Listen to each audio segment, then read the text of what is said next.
testing.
Wait, Elijah. We're not live yet, are we? I'm sorry, forgot. Okay. Yeah, all right. Cool. Okay. Hi, everybody. Welcome to our second Intro to Tech of this semester, where we'll be talking about an intro to machine learning using scikit-learn. So some quick preliminary announcements. I'll try to keep this short since I delayed you guys long enough. If you are not connected with us, please do. Preferably join our Discord, since that's where we update things the most frequently. You'll probably hear announcements and anything that comes up firsthand if you sit in the Discord or lurk or whatever you may feel like doing at that time. But we also have other socials, just preferably Discord, since that's where we update the most frequently. And a little blurb about membership. So if you are not a member, please sign up. But basically, if you attend 9 meetings throughout the semester-ish, and technically hackathons count as 2. So if you are thinking about Rowdy Hacks, sign up, please. But anyway, with that being said, so if you join at least 90 meetings this semester, you are eligible for some benefits, which include a free t-shirt, some eligibility to giveaways and swag. And at the end, we'll kind of host a banquet towards the end of the semester. And on top of that, we also have access to sponsors like HEB MITRE and USAA. So if you're interested, we can try to forward your resumes to them. But yeah, so if you have not signed up, I highly suggest you do. I'll keep that up. I think, does everyone? Looks like everyone got it. Okay. So just a couple of quick events to highlight here that are upcoming. So tomorrow, or wait, that's today. Huh. I guess that already happened. Actually, no. I'm sorry, guys. Yeah, tomorrow. I'm sorry, guys. So tomorrow, Thursday, February 16th, Coding in Color will have their open house. So be sure to join them for that. That'll be in the Travis room. I'm sorry about the date there. It's a Thursday, not a Wednesday. But it'll go from 2:30 to 3:30. If you're even remotely interested, please feel free to just sit in for a bit. And next Wednesday, we'll have a research panel. So we're going to be inviting a couple guests to talk. So we'll try to have a professor and a couple students who are a bit more acquainted with research. And we'll try to break down some of the common questions they get, like, is research hard? Should I do research? Et cetera, et cetera. So if you're interested at all, please join us next week in the Bear Room, which is the HB Student Union 1.102. Okay. And finally, be sure to sign into today's meeting. Please do so through that QR code, or if you are on Portal, you can probably just click through and then check in. But I'll leave that for a second if you guys would like to sign in, so this meeting counts towards your points.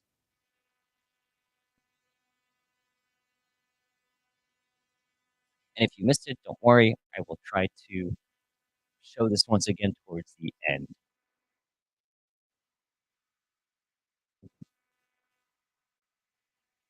Great. I will move on. And again, if you missed it, I'll recap at the end. Okay, so intro to machine learning. So first question. A lot of you have probably heard the term. In fact, I would say a good 90 maybe have at least heard of the term. Can I get a show of hands who knows machine learning? So yeah, it's pretty safe to say that the majority of you at least know, well, I've heard the term before, but just to further elaborate, essentially machine learning is the ability to extrapolate and adapt results only given data. So for example, if I have something that estimates the square of a number and I put in 2, then our model should be able to predict the square of 2 is roughly 4. And again, it's more of an approximation, not exact, but it should be able to give us a somewhat precise, of course, depending on the context, but it should give us a good enough prediction of what the output should be given some input data. This is a little bit different than a traditional paradigm of programming where it's very rigid. You have a strict set of inputs, and given an algorithm, you're expecting the exact outputs to be replicated. So machine learning is a little different, where it relies on guesswork rather than raw algorithms to give you an exact output. So why machine learning? Well, it's often used in a lot of different fields: healthcare, data analytics, etc. Like if Netflix wants to show you what shows you like, they probably use machine learning to extrapolate, what kind of shows you'd like watching, if you like horror or adventure or etc. etc. Um, but more so about the point I hinted at earlier about being able to predict data. So in a traditional program, you might want to ask to identify a frog. And you see common features of a frog, right? It's round, it's green, and you might ask your algorithm, okay, try to identify blob in the middle of the screen that's green. Maybe I'm exaggerating a little, but let's just say that we're making it straightforward and we're saying, okay, detect if it's a greenish hue or something of the sort. It's circular somewhat, or and it has legs. Cool. So here's the problem. What if we have like a weird edge case or a case that it didn't foresee us inputting, right? So what if, for example, you have just a giant green ball in the middle of the screen, and maybe you have like a line coming out of it. It's not really a frog, it's just like shapes together, but what if it thinks it's a false positive? So that's kind of where machine learning comes in. So I guess this is more closer to deep learning, but I think it addresses the answer in a similar way. That it gives you a prediction of what things should look like, not exactly, but what they should look like based on predictions. Um, and a lot of it's a good amount of mathematics and statistics, and I can kind of discuss this a little later. So there's a couple different types of machine learning. So there's supervised, unsupervised reinforcement, and instance-based. I think for the purposes of this talk, I'm probably just going to focus on supervised and unsupervised. For supervised, is basically just you have data, but you're also feeding it in labels, which is essentially like what like a title you're giving it. Like for example, like if you have an image of a dog, you would label it dog because that's what like if I was looking at a picture of dog, I'd probably say, oh look, that's a dog. So in a similar vein, it's giving a title or descriptor to your data. That's essentially what a label is. And then unsupervised learning is essentially all this data, but you do not have any labels. And then there's again a couple others like reinforcement learning and instance-based learning. But these are kind of outside of our viewpoint for the talk, just for the sake of time. So kind of talking about our example of supervised, learning. So let's say you have you're in your inbox and you have a bunch of emails, right? So maybe, for example, your provider, let's say, has some sort of machine learning algorithm that they've implemented, and they want to label emails as spam or not spam. Well, that's a label, right? You've labeled something as a spam email, or you have not labeled it as a spam email. And the way we label data in supervised learning is we'll talk about there's a difference between discrete and continuous values. So maybe some of you have taken at least some sort of like, I guess, logic or discrete math class, and they discuss like the difference between continuous and discrete or analog or digital. But this is something that's similar, and or it's different in the way that is how precise or how many types of labels we're giving it. But again, I'll touch on that a little later. So here's a couple of notes I wanted to make. So a lot of issues of machine learning tend to fall under the data. If you give it bad data, well, then it's probably going to give you bad results. Or if you don't have enough data, it has too little data to extrapolate from it. Because again, a lot of what machine learning is, it heavily relies on statistics and machine learning. So if you don't have enough data and you don't have enough of it for your statistics or statistical methods or mathematics to work on it, well, then it won't do you much good. And again, there's a lot of errors. There could be errors in the data. So what if you do some data collection, but then you realize there's a lot of apparent problems. So that's a huge issue. You don't want data that has too many problems. Of course, we can try to alleviate these by cleaning our data, which is what people will often do before they try to use their machine learning algorithm or model. And then there's another part of this, so overfitting or underfitting the data. So essentially what this boils down to is, are you generalizing your algorithm too much, or are you generalizing it too little? So maybe you're not focusing on, so if it's more like finding the right middle ground between, are you is your algorithm focusing on the right cases, right? Is it focusing on cases that we don't care about or are out of scope? That's kind of the question that needs to be answered. And again, much like I said, statistics and mathematics are the heart of machine learning. So, there's statistical methods like regression, which we'll touch on, and then there's linear algebra, which I know kind of gross, right? Nobody likes math, but in some ways it's necessary. And again, math doesn't hurt, even though we hate it, probably. So this is kind of what I was talking about: underfitting, overfitting, and appropriately fitting. So if you underfit, well then it's very difficult to form some sort of correlation between the data. But if you overfit, you basically are you basically are making it so that your algorithm perfectly fits only the cases that you have provided it. So what if there's like a very strange outlier, and then you toss it into your machine learning algorithm? Well, the problem is that it it might give you a wrong value because you've generalized it. You've given it too much of a specific focus. You've generalized it too little to a point where it, it incorrectly fits in the data. And then in the middle, we have appropriate fitting. So this is like a line of best fit. So it's a very good approximation of what data should look like.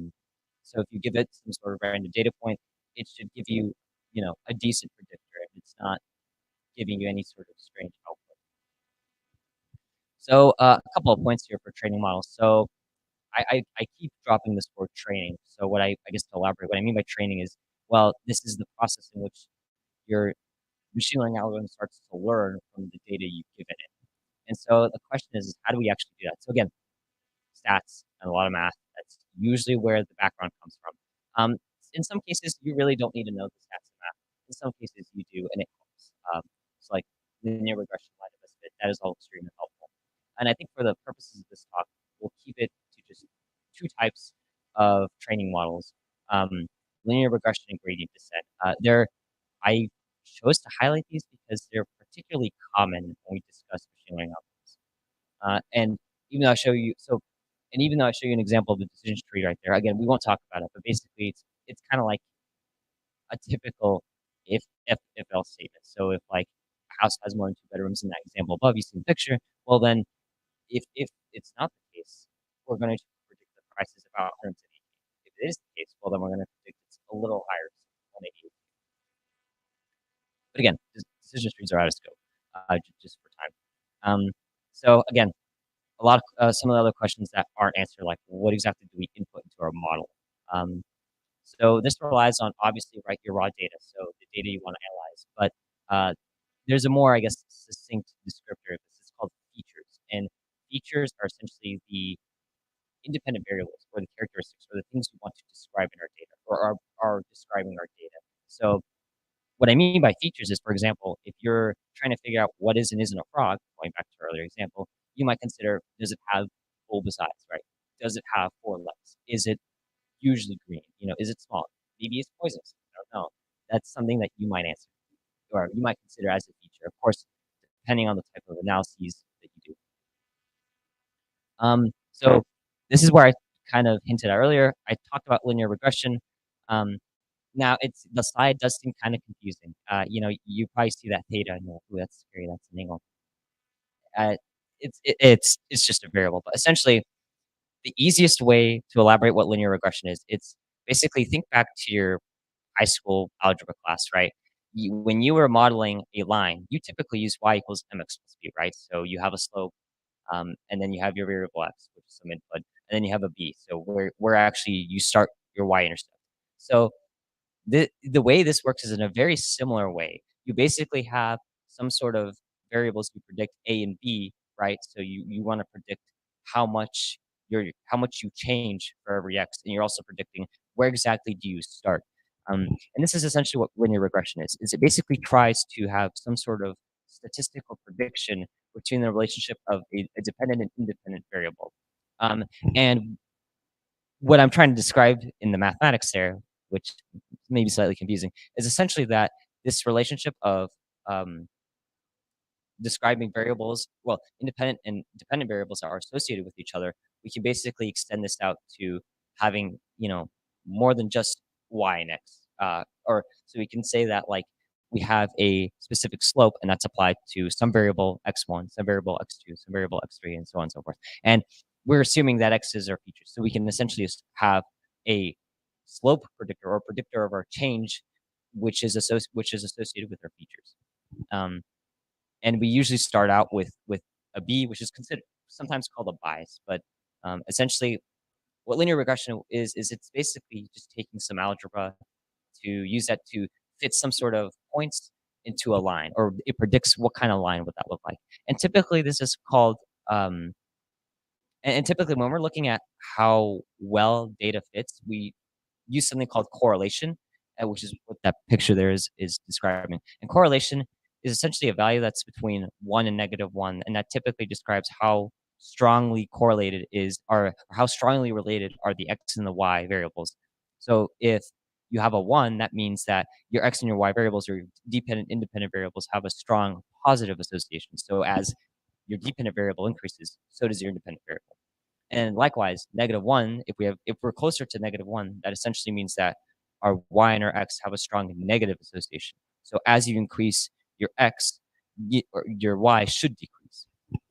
And then, of course, you have values in between that, which may or may not be closer to 0. So you see those examples at the bottom, because they aren't really associated that well, or they don't have there's not like a particular pattern you can see. That's why their correlation is 0. It's very difficult to tell that they're even correlated at all, if that makes sense. And also, please stop me if you have questions. I don't hesitate. Yes.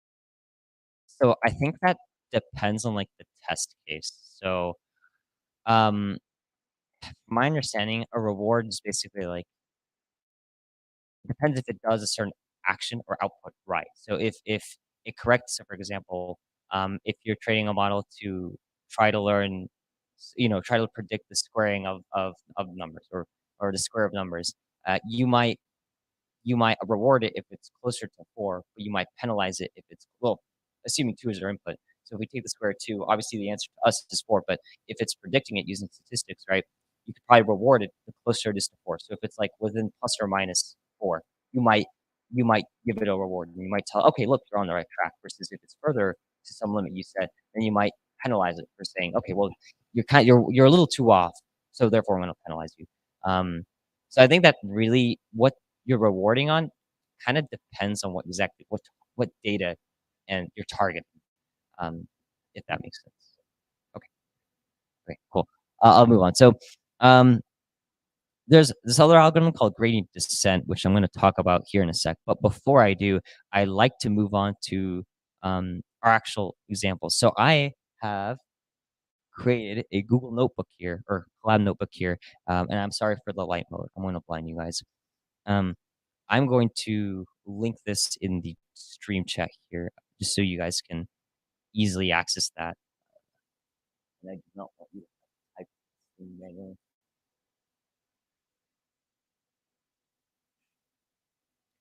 Let me test. I'm sorry, guys. So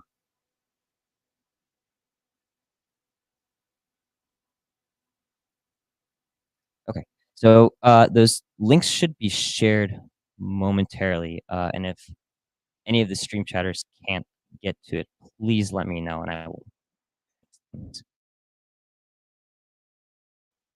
Okay, so I will try to move on now. So I kind of want to circle back to the stuff that we were working on earlier. So right, I want to kind of demonstrate how linear regression actually works. So right now I have this collab notebook, but to further kind of show you what's going on, and I'll zoom that in. It's kind of hard to see. I'm using the example of trying to correlate the relationship between year and the price of a house, and I have this set of 100 random points or so. Yeah, 100 random points or so, and I'm basically giving it a year and then what it thinks the price or what the actual price would be. And so essentially we're going to feed this data to our machine learning model, and based on the prices of a house for a given year, can it predict what the price will be if we give it a random year? So if we input a random year, let's say 2011, do you think it would be closer to 250K or 100K and so on and so forth? And again, when you're oh yeah, so that should also be posted on the stream. Let me know if you can't access that.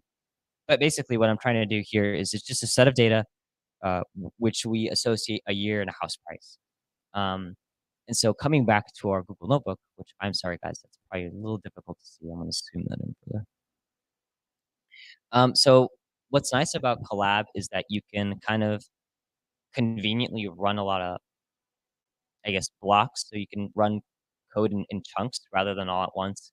And this is nice for machine learning. So you don't, especially when you have to retrain your data or you have to put in or you have to make small changes and you have to train your data again or with your model, you don't have to recompile and run Python over and over again.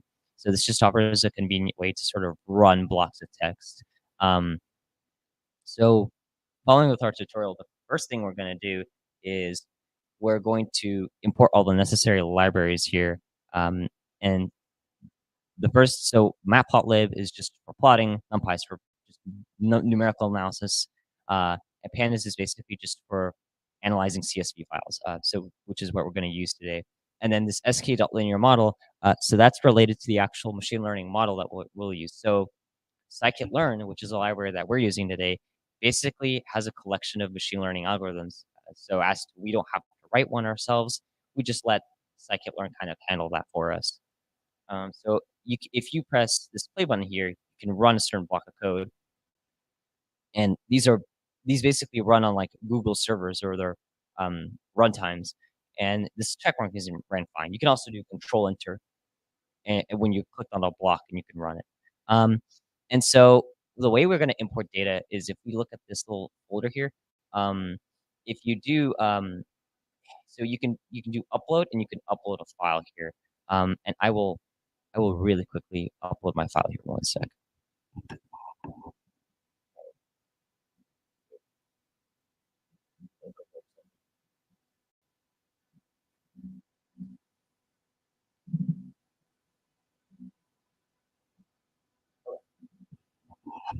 Okay, so when you upload your file, you probably will get a warning that it's telling you that the data will go away after your runtime is done. That's fine. Normally, you would use this little section here that would basically mount all. So basically, you'd import all the contents of your Google Drive, and you can actually use that in your collab, and you can interact with files inside your drive. For the purposes of this tutorial, what I've done is I have just already uploaded it to this sample data folder, which kind of comes automatically with all collab notebooks. And I basically start opening the file. So the first thing you should do when you're doing any sort of machine learning or passing in any sort of data to your machine learning. Also, I'm sorry, guys, this is kind of getting away. Is first you should obviously load the file, and then we can kind of look at the contents of the file. So again, like I said, Pandas is one such library which does a lot of data analysis and data importation, and it's very nice because you can conveniently view CSV files with the data structure of I think like a pandas data frame, and it's pretty convenient for the most part. So what I do here is I just use the function read CSV, and there's a bunch of parameters there. But what's nice about it is I can just put in the file and automatically read the CSV. And what I can do is I can actually run this describe function, and I can tell it to give me some or describe each column inside of our CSV data. So, for example, we can say that there's 100 entries in year and price. We can see the mean. So on average, houses were made from this data set anyway, or this fake data set, um, roughly around 1997. And then there's some other statistics which you may find useful. Like, for example, like the highest year it'll go is 2020, or the lowest year it has is 1970. Um, so like I was saying, there's a structure called a data frame. And in order to access a particular column, you basically have the name of your data frame, and then you kind of access it similar to an array. And you can actually do this via just the name of the column, which in this case is just year. And then what I've done here is I basically just reshaped our data to be more easily read, so we can actually plot our data into a scatter plot. And alternatively, we can also access any sort of column using the dot notation here. Although I personally prefer this array notation because it's clear that that's a column. And I think sometimes you may run into problems if you do this. So I would generally recommend just using the array notation to open up any sort of column that you're working with or data frame that you're working with. And so then I use matplotlib to actually plot a scatter plot, and we can show both the x and the y. So each single point in our data, or each data point, is actually plotted here on our graph, and y being the house price, and x being the basically the year. So as time goes by, we're taking a look at the house prices, and we can finally just do PLT show to actually show our data on our collab or on this output here. And again, so Yeah. So also, this little output here is basically talking about our correlation. So I discussed again, or I discussed earlier. Basically, the correlation is the relationship between our independent and dependent variables. So the relationship that we're trying to understand is the housing price. Like, how does that affect the year, or how does the year affect the housing price? And basically, what's nice about pandas is it sort of does this analysis on like its own. You don't have to hand calculate the correlation. You can just call in a function and does it for you. And so in our data set, we can see that the correlation between the house and the price is 0.49. So that means there is a somewhat positive correlation because it's between, so because it's obviously above zero, but it's positive enough to where we can see there's a positive correlation. And even on the graph output itself, we can generally see that a lot of the housing prices, the more expensive housing prices are reserved for the later years. So like 2000, you see that there's one data point here, or like 2010, 2012, you can see that there's two data points here. And even then, you can see that generally all of the higher priced houses lie around to the 2000s or so, just based on our data. And of course, uh, when we're talking about line of best fit, so estimating a line, I will talk about that in a second, I think. But the question is now, how exactly do we actually um, use our data and use our machine learning algorithms to make a prediction? So, what's nice about scikit-learn is a lot like I said earlier. You basically have a bunch of built-in functions that are machine learning algorithms. So, we're interested in just this linear regression or using linear regression to predict a relationship. So, scikit-learn comes in built in with a linear regression um, machine learning model, and we can basically use that to predict. So in order to actually load in the model, we can just do scikit-learn dot linear model dot linear regression, and then we can actually fit. So what this fit thing does here is it basically just tries to fit the data. So it basically takes your x and your y's and it tries to fit that data in, um, and it tries to correlate them. So this is actually what does all the basically just puts in all the data and does all the correlating. And then finally, when you actually fit your model, now this is the time where you actually try to make a prediction. And so essentially what's going on here is we're just going to give it a random. So we're out 30 times. So we're going to do 30 different points. We're going to give it a random, going to give it a random house price. And we basically plot all of these points in. And then given all these points, we basically try to plot a line or yeah, plot roughly a line. Um, and then you can see that the correlations are roughly the same, but then you can also see that our machine learning algorithm actually predicted that roughly around that's roughly the correlation or yeah, excuse me, relationship between the data points being roughly positive. So kind of all like we're seeing earlier. Um, yeah. So basically, again, like we're using our predictions and then we're plotting data points, and we can see that the line is roughly a positive correlation. So you can see that as again years go on, the house prices are more likely to be more expensive the later they were built. Does anybody have any questions up to this point? I'm sorry, I might have rushed a little. Okay, great.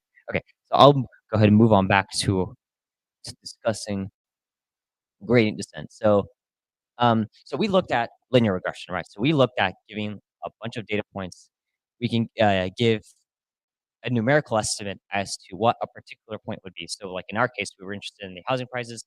Given a house, given a year, gave a rough estimate of what the price would be, and it turns out that you know that our machine learning model did also pick up that positive correlation. Um, However, you may have noticed back when we did our program that I did not split the data into training and testing. Although to be fair, I had random cases, but you could argue that that was a case of me overfitting because I took our entire data set and I used that to correlate our house price in our year. So you could argue that's overfitting. So in general, you do want to try to split your data into training and testing, which I'll discuss here when we do our second example on gradient descent. Um, so what exactly is gradient descent? So essentially what it is, it uses a sort of optimizing algorithm, and some of it's based on calculus, where you take the gradient, or essentially it's basically like somewhat like a partial derivative. For those of you who may have taken Cal 3, you may remember what a partial derivative is. And I'm sure Have most of you taken Cal 1 at least? I'm sure most of you have, right? Okay, good. Um, so essentially, the partial derivative is just a derivative with respect to one variable. So essentially, gradient descent tries to use this derivative to find the smallest loss. And you probably are wondering, what exactly does a loss mean? A loss is essentially the difference between the predicted data and the actual data. So we can actually use gradient descent to sort of find to help us find like the difference between the actual value and the predicted value. And this actually kind of quantifies sort of inaccuracy. So how off was your prediction compared to your actual data? Now, I also mentioned stochastic gradient descent here. So the main difference between just gradient descent versus stochastic gradient descent is that stochastic gradient descent basically just picks a random data point, and going off of that point, it basically tries to calculate the gradient or the partial derivative of that of using solely that data point. And there are trade-off. There are different types of stochastic gradient descent, like there's ice gradient descent. There's batch gradient descent. Um, and they all have trade-offs. But like for here in our example, stochastic gradient descent, it's very fast, but it might be less accurate or less optimal. And I think for our example for now, and we're actually going to talk about classifying. So, you know, using discrete values, we'll use the stochastic gradient descent to just try to predict, digits or what a hand-drawn digit would be using this method.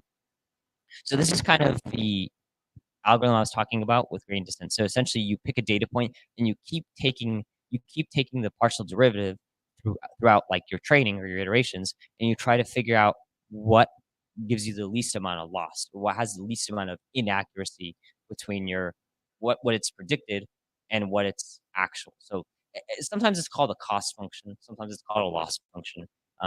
Like this picture calls it a cost function. I call it a loss function. I think loss is probably a better term because it characterizes how much loss you have between your actual and predicted data. So this is the moment where I'm going to try to walk you guys through sort of an example with classification. So again, we're going to try to use scikit-learn, but again, we're going to do some preliminary steps where we import some sort of data, or well, firstly, the libraries. So basically, we're basically just re-implementing some essential libraries. And what this sklearn.datasets does is it basically pulls in datasets from the internet and allows you to download them. Scikit-learn allows you to do this. So you don't have to like manually download a dataset yourself and import it into your computer. You can just kind of let scikit-learn do all of that for you, kind of convenient.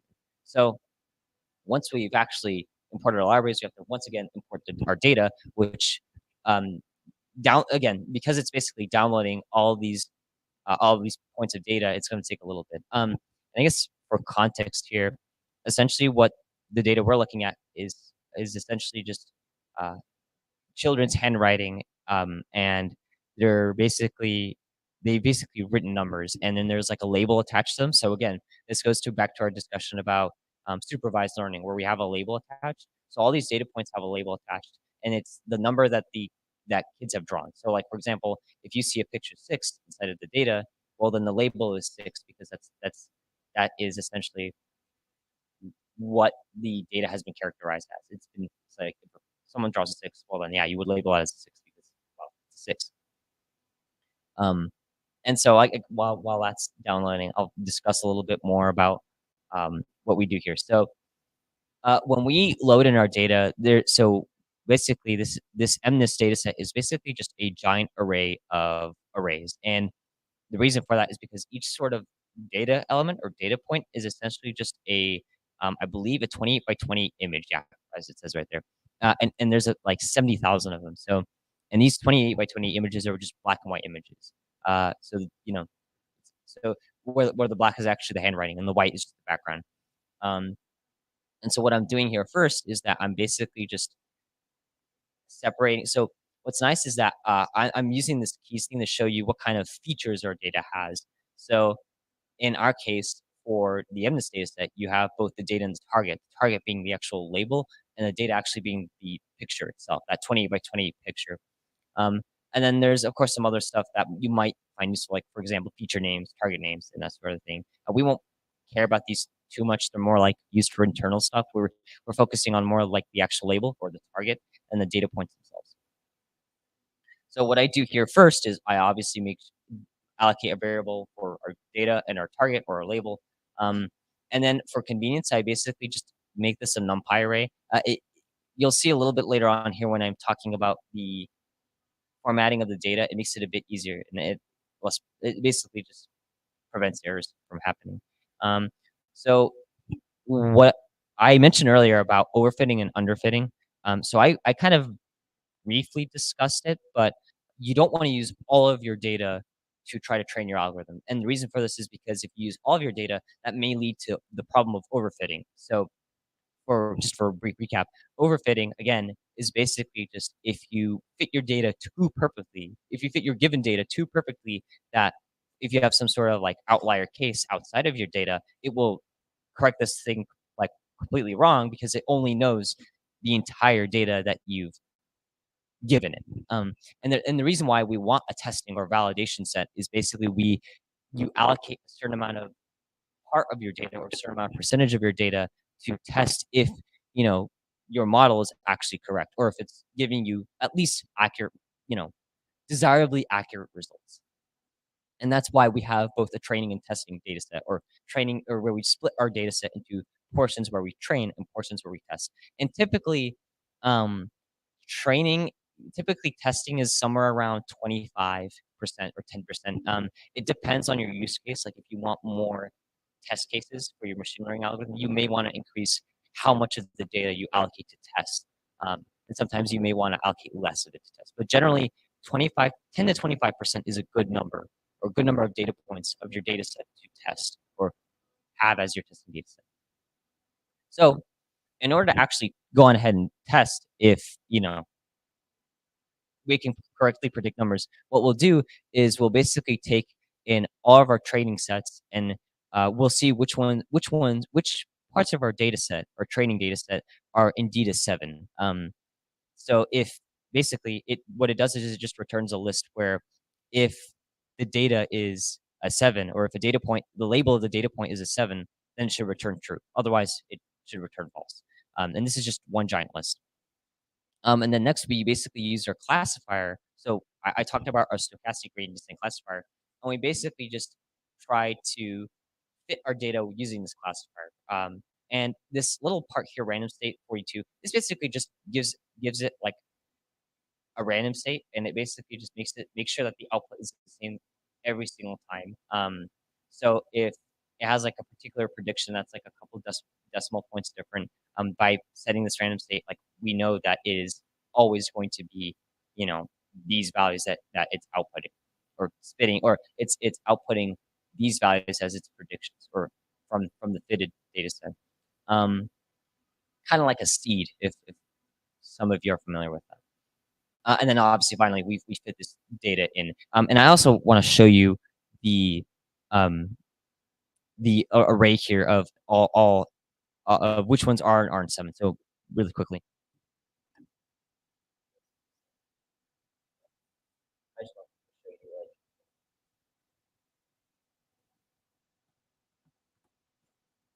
just to show you. Oh, I probably. Oh, I apologize. Just to show you what's going on here.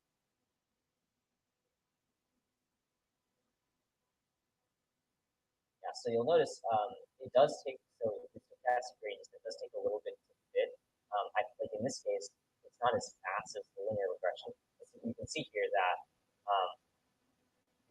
there's a bunch of entries and they either have some sort of tag associated. So basically, we're just going to use this to check if our data points are a 7 or they aren't. And then finally, so this is the last part. So this is again, yes, question. Yeah, so we're using stochastic gradient descent. So as a quick recap from earlier, again, it basically just takes one random data point and it tries to take the partial derivative or the gradient. And it basically tries to keep taking the derivative over and over and over again to basically try to see if we can minimize the cost function or the loss function. So we're trying to get the least amount of inaccuracy by taking the partial derivative many times over. Or it's so if you remember calculate, it's basically like trying to find like a local minima. Uh, that's essentially what SGD is trying to do. So last step here is essentially what we're going to do is we're going to again like how we did linear regression, we're going to go ahead and use our classifier to try to predict some sort of data. So we basically just give a random. So basically, we take in some random testing point, so some test data, and we basically take 3 test points, and we check if we basically try to see what the output of our prediction is. So if it does correctly label a thing as a 7 or doesn't.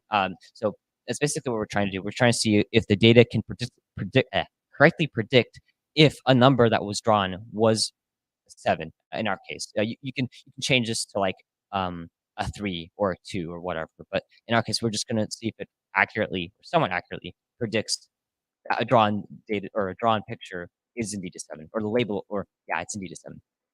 And again, a lot of this extra stuff here is just showing the image and then showing all 3 data points. So if I run this a couple times, like here, you can see that it does correctly predict that that is not a 2, or that's not a 7, that's obviously a 2.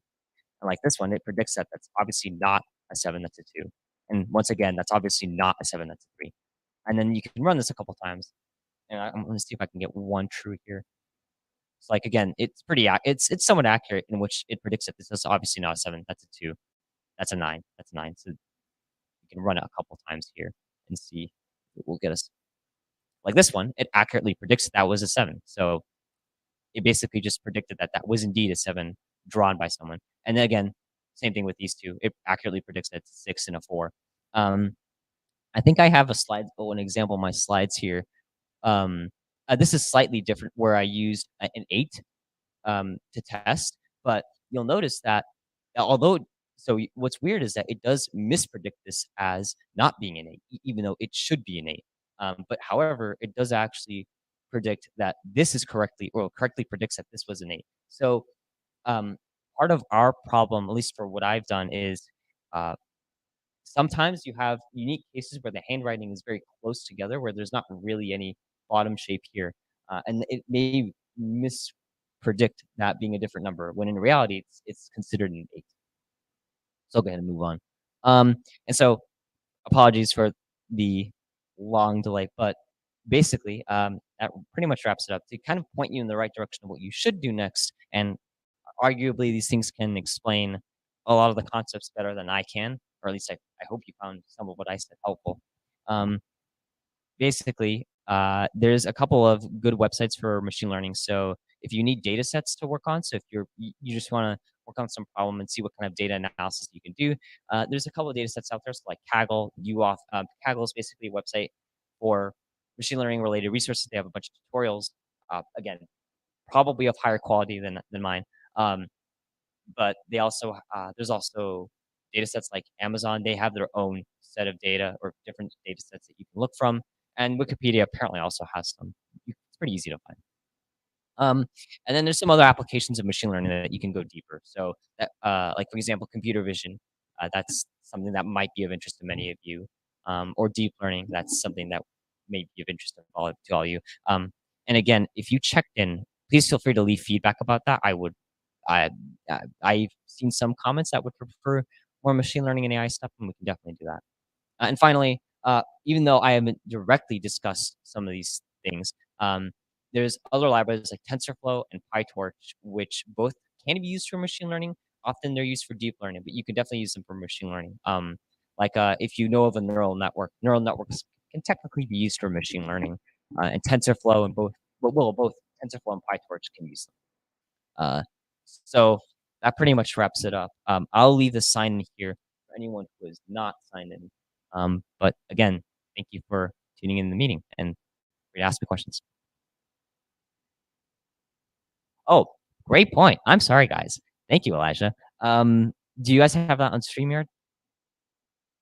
Okay, so let me see if I can bring up the Ratty Hacks video for the in-person people here. Yeah, yeah.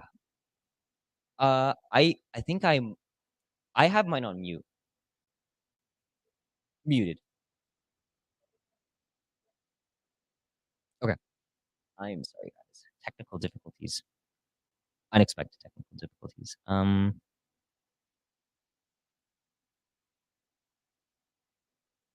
then, yeah, so I've unmuted that. Oh,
Elijah, is the mic still on? Is the mic still on? It is? Okay.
To 26th. Yeah. So feel free to sign up at rowdyhacks.org/register, or is it portal.rowdyhacks.org, or is it just register? I think it's just register. Anyway, if you're interested, please feel free to sign up. As far as the trailer, I think I'd like to thank our officer Annalisa for making that. She and Aditya, who was in the video. So I guess we made a gimbal worth it. But anyway, yeah, thanks for tuning in. If you haven't scanned the QR code, please feel free to do so. And if you have questions at the end, you're more than welcome to ask me. Thank you guys so much for your time. I know I went a little above, but yeah, thanks.